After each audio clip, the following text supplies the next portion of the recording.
Hello, welcome to Sound and Fury Book Reviews. As usual, I'm Tina. Today I'm doing a book review of Lagrange Five by Mack Reynolds. So this is a classic sci-fi from 1979 from Bantam Books. I got this book from a used bookstore, probably, or possibly Value Village. I don't remember.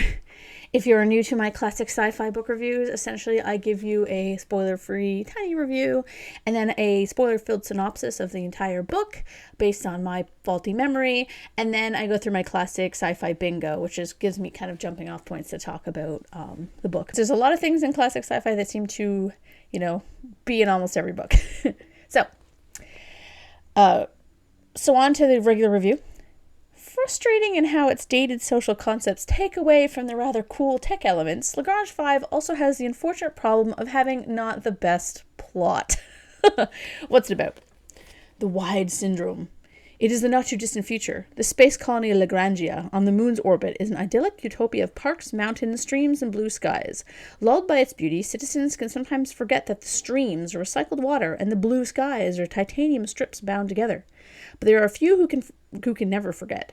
These are the victims of Wide Syndrome, a terrifying form of contagious claustrophobic madness that can strike anyone at any time on Lagrange Five. Doesn't tell you anything about the book at all. I thought this was going to be like...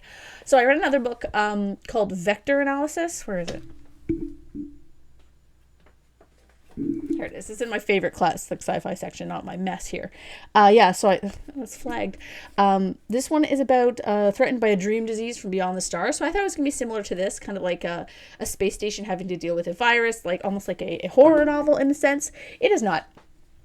Anyway, I can't, it's essentially, it's a mystery. So you have this man, Rex, who is brought to the space station to discover why, the prominent professor, the founder of the space station, is missing. So that's the essential deal to it. So it's too bad about this book because the first 40 pages or so are actually really interesting. Like, I was really engaged. We have the introduction of not only the missing person, but a very cool space station and the space sickness idea. But once Rex the detective starts his actual investigation, the whole thing unravels. It takes him far too long to actually start investigating, and when he does next to no actual sleuthing. It's just him being accosted by random factions, none of which help move the story along. And the twist is so obvious, it's almost laughable because it was competing with the two other kind of political aspects. These things on their own would have been fascinating if they were focused on as well, but the problem is you have 4 or 5, I think, major kind of plot points, and all of them are trying to compete for Rex's and the reader's attention, so none of them get enough focus. All of them feel just kind of flat. What's also unfortunate is that I can see what he's trying to do here. He's trying to show a future of equality on various facets, but he's stuck with the 1970s stereotypes and the 1970s kind of mindset. The book has 3 women characters, all very intelligent and sexually unrepressed, which is rare for the time period, but the main woman is reduced to a love interest, background provider, and then the other women never interact with one another. And don't get me started on the way that race is handled, because quite frankly, it made me uncomfortable, despite it being obvious he was trying to do the opposite. It's a really interesting contradiction, and it's actually why I really love reading these old books, because it's like, oh, I can see this book has the best intentions, but it's hampered by the society in which the author kind of lives within. It's so interesting to me. Now, if you love tech-heavy sci-fi stories, this one does have a lot of cool ideas, some of which kind of predicted the future. We have phones like we do now, essentially, though they call them transistors, I think. Anyway, I can't really recommend this one, though, because, yeah, the plot, like, if the plot had been cool and the tech was okay, I would have been able to look over the kind of weird other stuff. But because, like, nothing about this book is particularly strong, yeah, I don't know about this one. I've heard that he's quite prolific, this Mack Reynolds guy, so I will look for other books by him, but this one just didn't really cut it for me. Cool cover, though. Like, really beautiful cover. I will say, I did like how in the book people said wizard instead of cool.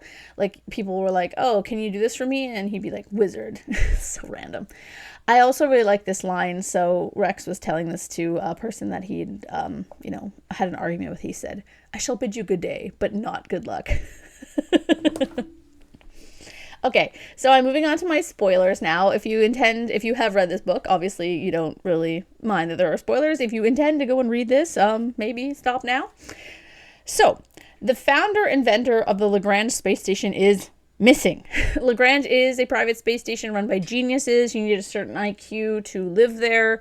Rex is called in to investigate. He's old friends with Susie, the professor's assistant. That's the person who's missing, or his colleague or whatever. I can't really remember what their relationship is. I think she just works for him.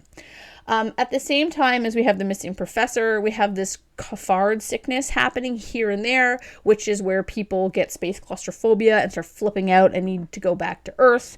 Once they go back to Earth, or once they can contract this disease, they basically can't come back to the space station. It's like a permanent problem, and that's kind of what the back of the book was talking about. On the way in, so to the space station, Rex meets this guy named Whipford, who has a great name, who is on the space station, or going to the space station to meet the professor to try to get him to convince the Lagrange Council to approve Whip and his fellows to build a similar space station for black people only. Whip is very racist against white people. He calls people whiteys all the time. I was not offended by that. I thought it was kind of funny, but he is very, very angry, and it's interesting. So anyway, there's also a plot by some Europeans and Middle Eastern leaders to poison the water supply on Lagrangia to take Lagrangia down, because Lagrangia is providing like cheaper energy. Yeah. And Rex is also harassed while within his, very minimal investigation, by this Reunited Nations cop. I guess the Reunited Nations is I guess the United Nations disbanded and then they came back together. I don't know. They don't really explain this part. I can't remember. Oh yeah, he wants to arrest the professor because the professor is in trouble for, what is he in trouble for? I made a note. Where's my note? Oh, because he's causing a brain drain on Earth. So he's taking all the smart people away. And because Lagrangia wants to be independent, the Earth is like, no. And I don't know why he'd be arrested for that. But anyway, he's trying to arrest the professor. And then Rex is also approached by a group of Lagrange separatists. See, there's so much going on. It's like, what the heck? And the book is like 200 pages. So all of these things kind of happen one after the other. And then the professor reveals that he was never actually kidnapped or missing. He was just hiding out because I guess all this crap is, coming down the pipe and he doesn't want to be underneath it. Yeah. So anyway, he's trying to hide out. So Rex is like, why did you hire me then? And they're like, as a diversion. It's like, okay. And then we have the most ridiculous thing. So during all of this, the space sickness has been hitting more people than usual. And somehow they realize who is causing this. I cannot remember. Oh yeah, Rex has bumps into a man in the street and is like, that guy is shady. And then he's like, he's the one doing it. I'm pretty sure that's actually what happens. If I'm wrong, please correct me. I cannot remember.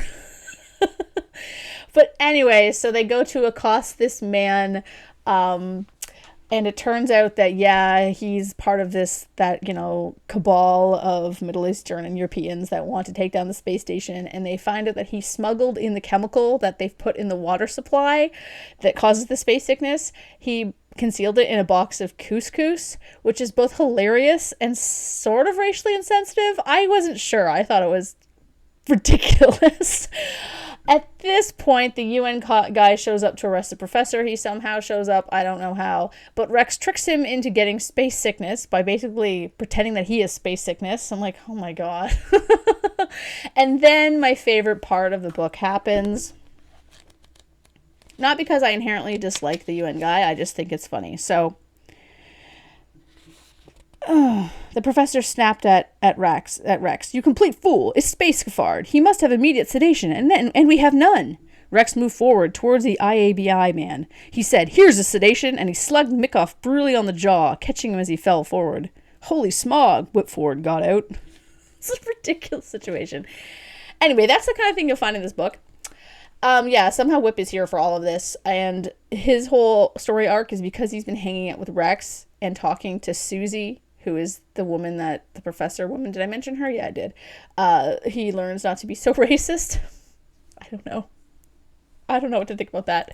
That's essentially the end of the book. Yeah, I don't I don't know. So, I'm going to go through this classic sci-fi bingo list. Outdated science. Actually, no.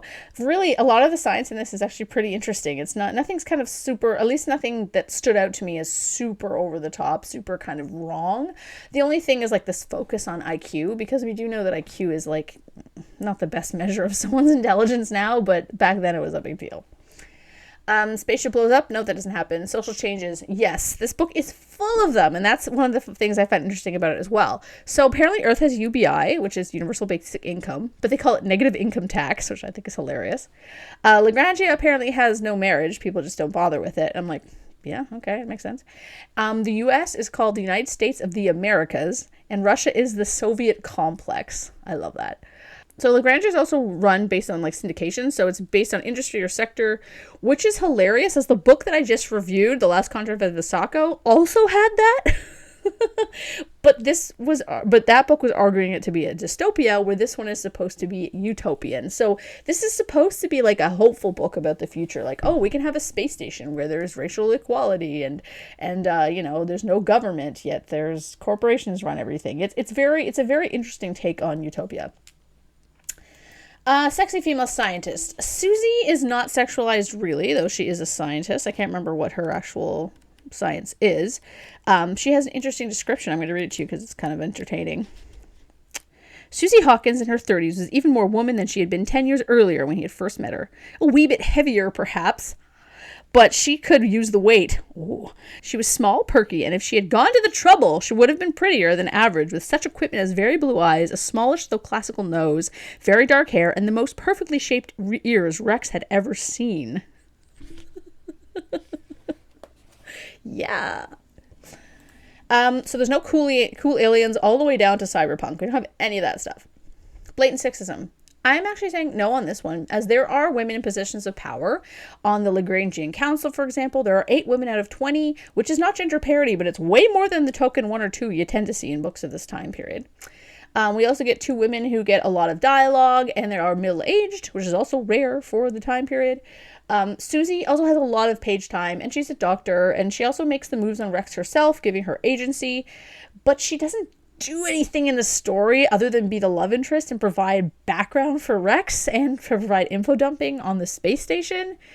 So that's the problem with Susie, is that she is, I mean, compared to everyone else, she's about as fleshed out as they are, because not everyone, she has more, I think, but we don't learn much of kind of about her goals or her motives, like why is she the professor's assistant, et cetera, et cetera. Like, she's just kind of there. She's there for Rex to kind of learn stuff from.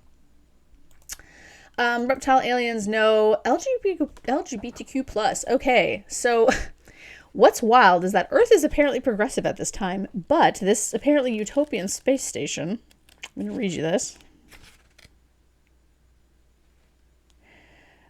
Okay, so some cop is trying to arrest Rex for some reason. I can't remember this plot. And Rex is like, under what charge? He said, maybe homosexuality. I understand that they screen out homosexuals in Lagrangia, which is a hell of a thing in this day and age. What are they, pre-gay age? So I'm like, okay. So he's mad that Lagrangia doesn't let gay people on. And I'm like, oh, okay. Well, that's progressive. That doesn't mean there's any gay characters in the book, but I was like, all right, interesting. There's no black holes. Microfiche, yes, in a sense. So apparently Rex complains he doesn't want to go to the library, because apparently doing research or any kind of work is beyond him. And they talk about the library booster screen attached to the databanks. So I'm assuming that means that they have a faster or quicker or maybe easier way to read the microfiche. So I'm giving this one to microfiche, because this book needs some check marks. Male MC is a dick. No, Rex is not really a dick. He's just kind of boring. He doesn't do anything. Post-apocalyptic, no. Wild weapons or inventions. This entire book is full of it. Zero gravity factories, electro hover cars, gyrojet automatic guns, automatic hotels, transceivers, which are essentially phones. There is a part where he's like, the professor leaves his phone essentially at home when he goes missing, and someone's like, how could anyone possibly do that? You need that to live. And I'm like, oh, sounds like today. Now, racial equality. This one's interesting. So the book tries to show this space station is racially equal, but as I said, it's also jammed full of problematic things, the book itself. The evil Middle Eastern cabal, for one. But both N-words are used in the book more than a few times, which I was just like, oh. There is a really offensive passage about education in Africa and the Middle East, which ignores all the advancements created by various cultures and calling them poverty-stricken nomads only a short century ago, which in this book's timeline would have been like 1930. So it's like, okay. At one point, a person says that they can't tell Asian people apart. There's so much in this book where I was just like, yeesh, like, oh my God. I was even slightly offended at how a German person was portrayed, given I am of German heritage. He was given this ludicrous phonetic speech that was barely decipherable. No one else in the book has phonetic speech, thankfully, because that would have made this book absolutely even worse than it is in terms of that. But I was just like, what? Yeah, I am not giving this a check mark for it because it's like, I don't know. It's a product of its time. I'll tell you that. There's no mind possession, no galactic war, no time travel. It does not pass the Bechdel test, and it doesn't have any of my quick pick bonus. So yeah, there's that book. I don't really have anything else to say about it. Let me know in the comments if you've read this, if you also were like, whoa, about some of the stuff. I guess in closing, I will steal a phrase from Rex, and I will say, I shall bid you good day, but not good luck. I'm kidding. You can have all the luck.